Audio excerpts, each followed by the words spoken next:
Halo, selamat sore Tribuners. Senang sekali saya Mesya Marasabesi bisa menyapa Anda kembali di Tribun Ambon hari ini, edisi 14 April 2025, di mana sejumlah informasi terbaru dari kota Ambon dan sekitarnya akan kami hadirkan untuk Anda. Kita mulai dengan berita pertama. Kedapatan rekam aktivitas di toilet perempuan Fakultas Kedokteran Unpati, Putra belum disangsi.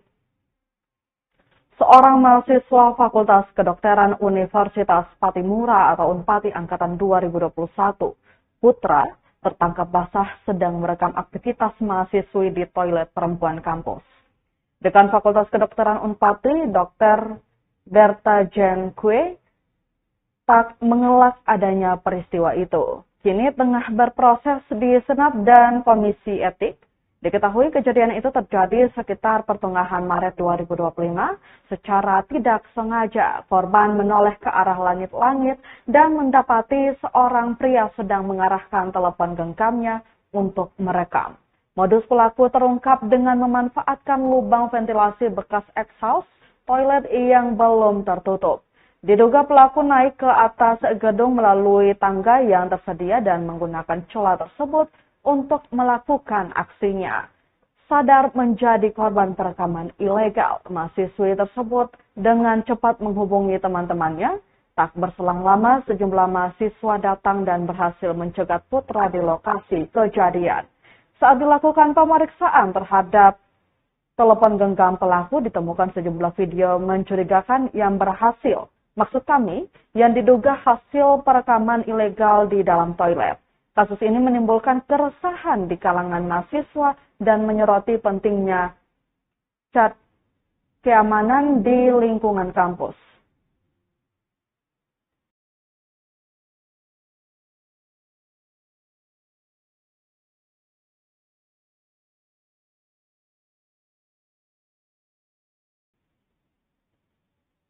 Kita ke berita selanjutnya, Tribuners. Gelar on the spot Gunawan Mohtar akui masih temui sejumlah masalah di Terminal Mardika.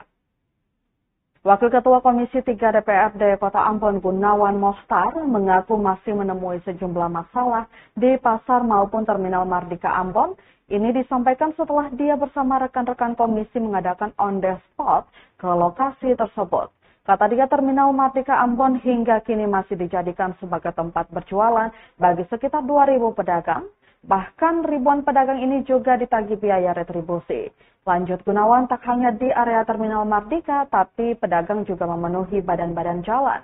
Kemudian sampah yang begitu banyak dibuang ke tepi laut begitu saja. Menurut politisi PKB itu, jika memang benar-benar ingin membangun kota Ambon semakin baik, maka harus ada ketegasan. Jika tidak, maka tidak akan ada perubahan di kota bertajuk Manise ini.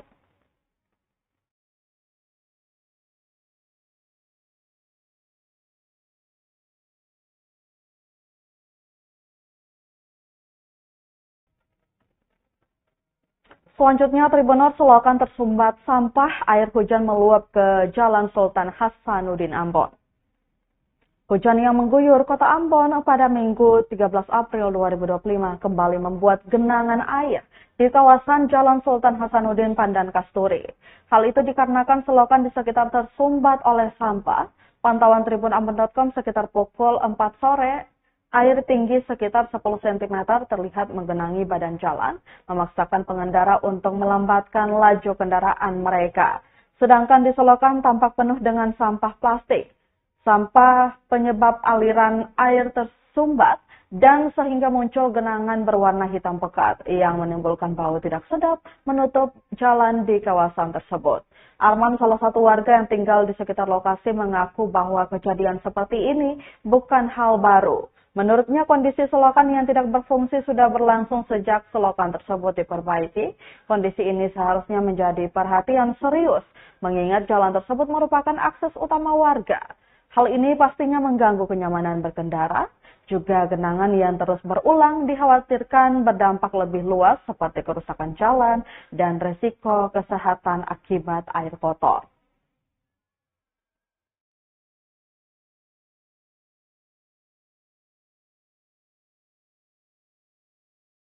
Ya puncak iyo barang belum remang baru bikin got.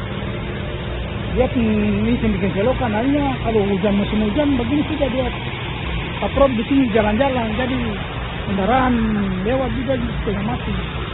Ada got tapi got tidak berfungsi. Barang waktu bikin got itu dia bikin got tanpa saluran untuk jalan. Akhirnya air tampung. Waktu hujan begini air tampung semua di jalan. Ya jadi setengah mati kalau hujan begini.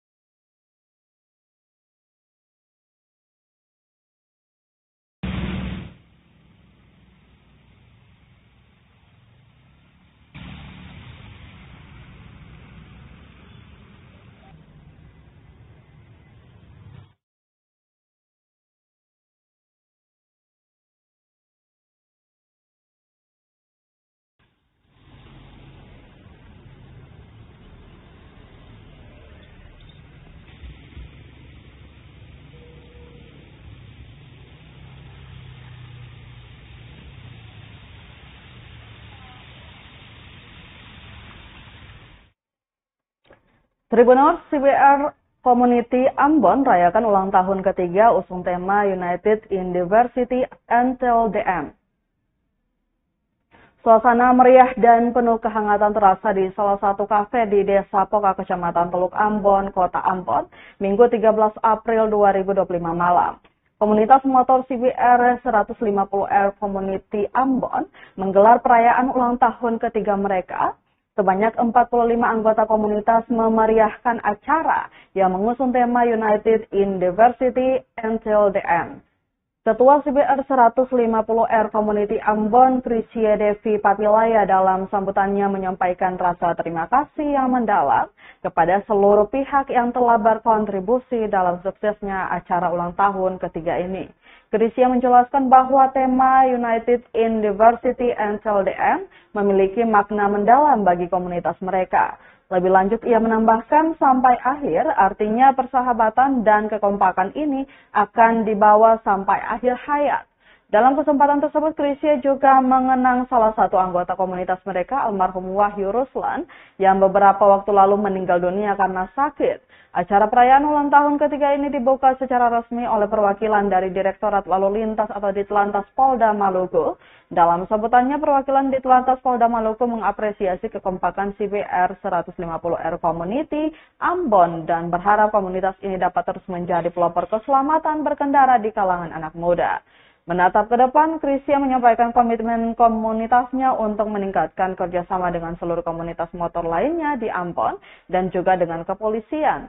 Kemeriahan acara semakin terasa dengan kehadiran sejumlah komunitas motor lain di Ambon yang turut memberikan ucapan selamat dan menjalin silaturahmi.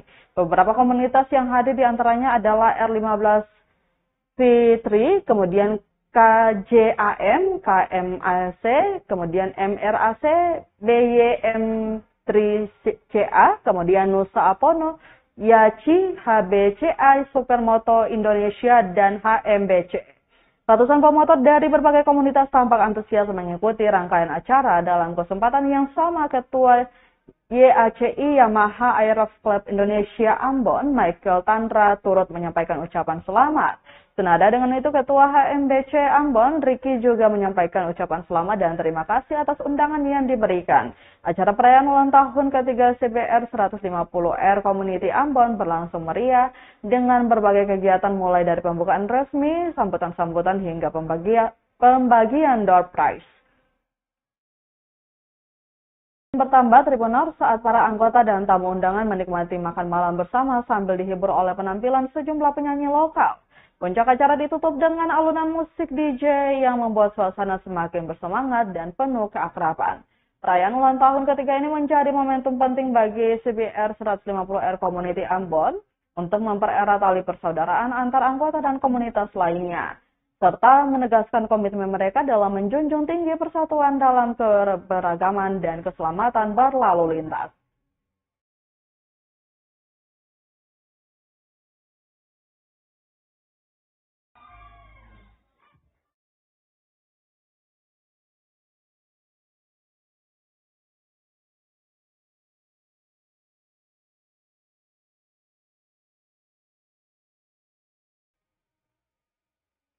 Dikunjungi Bupati Maltem, perwakilan guru SD Negeri 21 minta perbaikan gedung rusak. Perwakilan guru SD Negeri 21 Maluku Tengah meminta pemerintah kabupaten untuk perbaikan gedung sekolah yang sudah rusak, serta penambahan fasilitas pendukung meja dan kursi kelas. Permintaan itu disampaikan langsung ke Bupati Maluku Tengah Zulkarnain Awad Amir saat melakukan kunjungan kerja di SD Negeri 21 pada Jumat 11 April 2025 lalu. Pasalnya saat kunjungan, Bupati melihat langsung satu unit bangunan SDN 21 Maluku Tengah alami kerusakan plafon yang tak enak dipandang, bahkan lantai sekolah sebagian sudah mengalami retak di beberapa titik. Dalam kesempatan itu, Bupati juga melakukan dialog interaktif dengan para guru dan siswa untuk mendengar aspirasi serta kendala yang dihadapi di dunia pendidikan. Beliau menekankan pentingnya menjaga kebersihan sekolah sebagai bagian dari pembentukan karakter, disiplin, dan cinta lingkungan. Untuk diketahui, Zulkarnain Awad Amir, Bupati Maluku Tengah melakukan kunjungan kerja ke SD Negeri 21 dan SD Negeri 23 Maluku Tengah dalam rangka memantau langsung pelaksanaan kegiatan Jumat Bersih. Kunjungan itu turut dihadiri oleh Wakil Bupati Maluku Tengah Mario Lawalata, Sekretaris Daerah Maluku Tengah Rakib Saubawa, staf ahli Bupati, Kadis Pendidikan Maluku Tengah, dan jajaran. Kunjungan ini bertujuan untuk memastikan kebersihan lingkungan sekolah sekaligus meninjau kondisi sarana prasarana pendidikan di wilayah tersebut.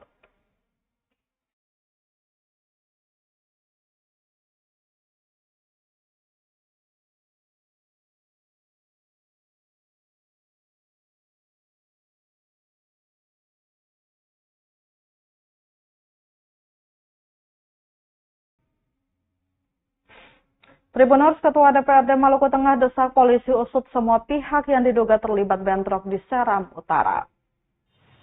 Ketua DPRD Maluku Tengah, Heri Menfal Haurisa, mendesak polisi usut semua pihak yang diduga terlibat dalam bentrok antar warga negeri Sawai, Masihulan, dan Rumah Lolat, Kecamatan Seram Utara. Desakan itu disampaikan beberapa waktu lalu di Masahi merespon penangkapan terduga pelaku penembakan aparat saat bentrok di Seram Utara. Politisi Gerindra itu menegaskan menjunjung rasa keadilan di tengah masyarakat, maka penyelidikan tidak boleh berhenti setelah tertangkapnya terduga pelaku penembakan, melainkan harus menyasar seluruh pihak yang terlibat. Hal ini menurutnya penting guna penegakan hukum secara adil. Selain itu, Haurisa mengimbau masyarakat Maluku Tengah tidak menyelesaikan persoalan dengan kekerasan, namun mengedepankan musyawarah dan nilai-nilai persaudaraan sebagai orang bersaudara. Di sisi lain, ia tetap mengapresiasi kinerja kepolisian karena berhasil mengungkap pelaku penembakan berinisial RW, warga negeri Masihulan yang diketahui merupakan tenaga honorer di kantor Kehutanan Taman Nasional Manusela. Haurisa menekankan konflik hanya akan membawa penderitaan bagi masyarakat di bumi Pamahan Nusa. Ia turut menyampaikan keprihatinan dan berlasungkawa atas insiden tersebut serta menegaskan pentingnya menjaga nilai-nilai persaudaraan agar kejadian serupa tidak terulang di masa mendatang. Politisi Partai Gerindra itu kemudian mengajak seluruh elemen masyarakat untuk memperkuat tali persaudaraan dan saling menjaga demi menciptakan lingkungan yang aman dan harmonis. Ia menambahkan DPRD bersama pemerintah Kabupaten Maluku Tengah akan terus memberikan perhatian dan bantuan kepada masyarakat yang terdampak terutama dalam situasi darurat seperti ini. Sebelumnya, Rabu 9 April 2025, Kepolisian Resor atau Polres Maluku Tengah berhasil menangkap seorang pria berinisial RW 33 tahun yang diduga terlibat dalam penembakan terhadap anggota Polsek Waha Aibda Anumerta Husni Abdullah. Penangkapan RW di kediaman RW yang berada di Masihulan, ia kemudian dibawa ke Mapolres Maluku Tengah pada Kamis dini hari untuk menjalani pemeriksaan oleh penyidik.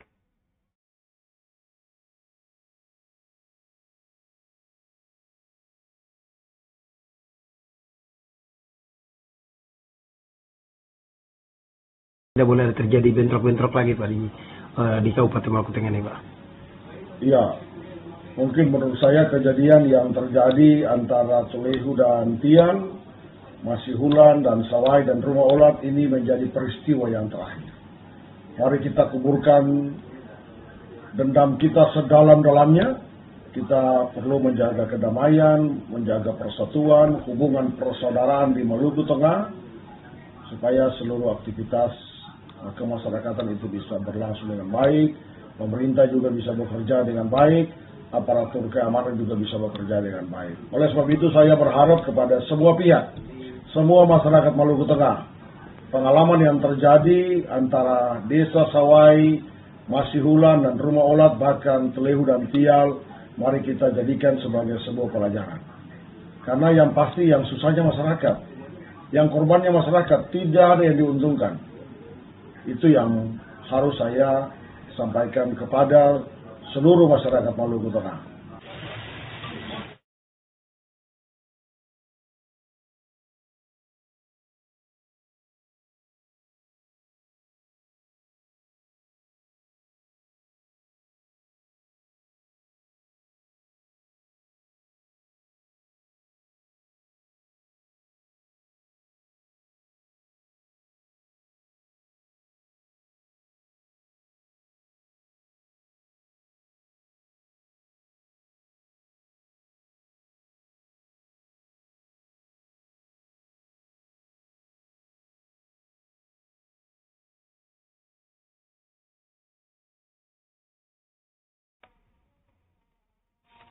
Kita ke berita selanjutnya. Tribuners 3 tahun berturut-turut di Sdukcapil SBT raih penghargaan dari Ombudsman RI.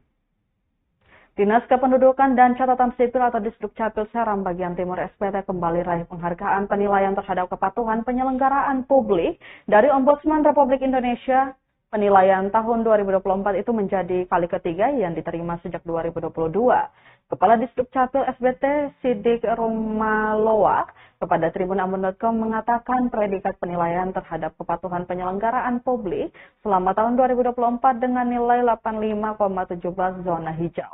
Sidik pun memastikan akan terus berupaya menyediakan layanan terbaik. Meski begitu, pihaknya masih terkendala sebab belum bisa melimpahkan perekaman dan penetakan KTP di tingkat kecamatan maupun desa.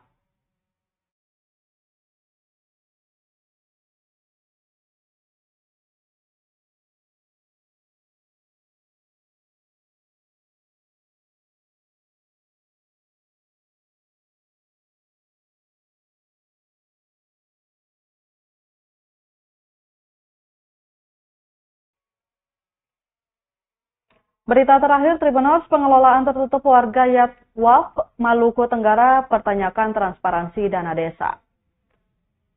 Warga masyarakat Ohoy, Desa Yatwaf, Kecamatan Kei Kecil Barat, Kabupaten Maluku Tenggara Malra, mempertanyakan transparansi pengelolaan dana desa atau DD. Pasalnya hingga 6 tahun berjalan, Kepala Ohoy Yatwaf, Yosep Lobia, mengelola anggaran DD tanpa melibatkan masyarakat. Untuk diketahui, alokasi anggaran DD Ohoy Yatwaf sebesar 650 juta per tahun. Mantan Sekretaris Desa Ohoy Yatwaf Daniel Wemal saat diwawancarai tribunambon.com Minggu 13 April 2025 mengatakan hanya keluarga dekat kepala desa yang dilibatkan mengelola anggaran tersebut. Misalnya saja, tidak ada kegiatan belajar mengajar di gedung pendidikan anak usia dini atau PAUD, tapi anggarannya dicairkan setiap tahun. Bahkan tidak hanya itu, posisi sekretaris desa selama 3 tahun kosong, namun insentif sekretaris Ohoy Yatwaf dibayarkan kepala Ohoy setiap tahun anggaran. Menurutnya, sejak 2019 hingga 2023, Inspektorat Kabupaten Malra tidak pernah turun di Ohoy Yatwaf untuk audit penggunaan dan pertanggungjawaban keuangan DD. Barulah setelah ada pengaduan masyarakat, tim Inspektorat turun di Ohoy Yatwaf. Menurut Daniel, alokasi DD Ohoy Yatwaf tahun 2023 berkisar 640 juta, tapi tidak ada realisasi pembangunan fisik apalagi pemberdayaan ekonomi masyarakat. Dia berharap aparat penegak hukum melakukan penyelidikan dan penyidikan atas indikasi penyalahgunaan dan pertanggungjawaban DD Ohoy Yatwaf selama 6 tahun terakhir karena masyarakat hanya menjadi penonton.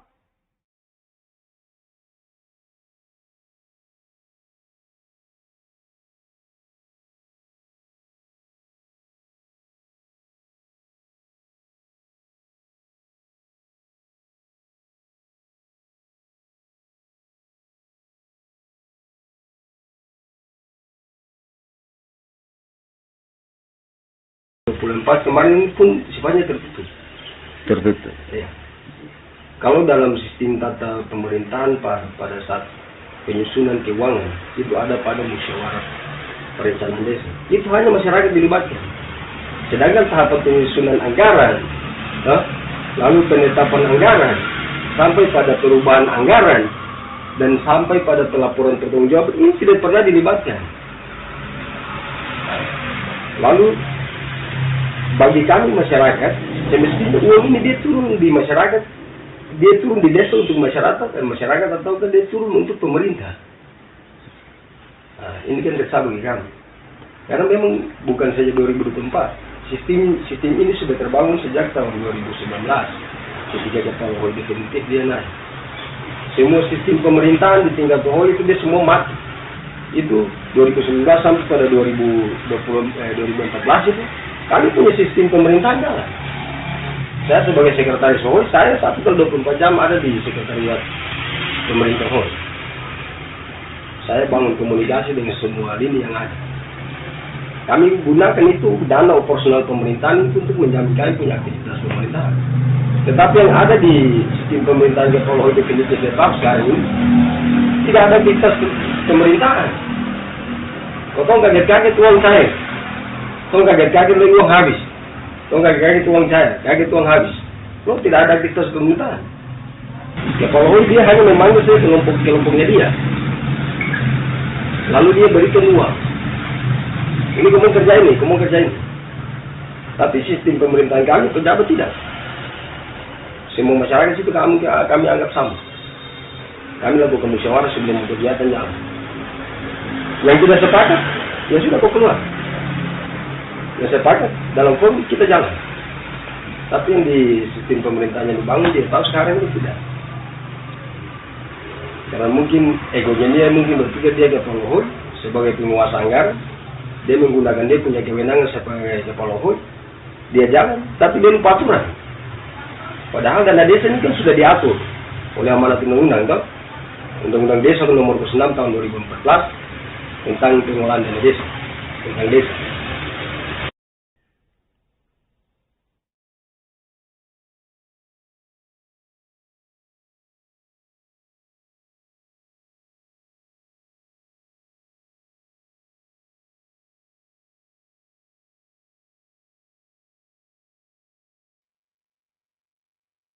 Tribuners, berita tadi sekaligus menutup rangkaian kebersamaan kita di Tribun Ambon hari ini, edisi 14 April 2025.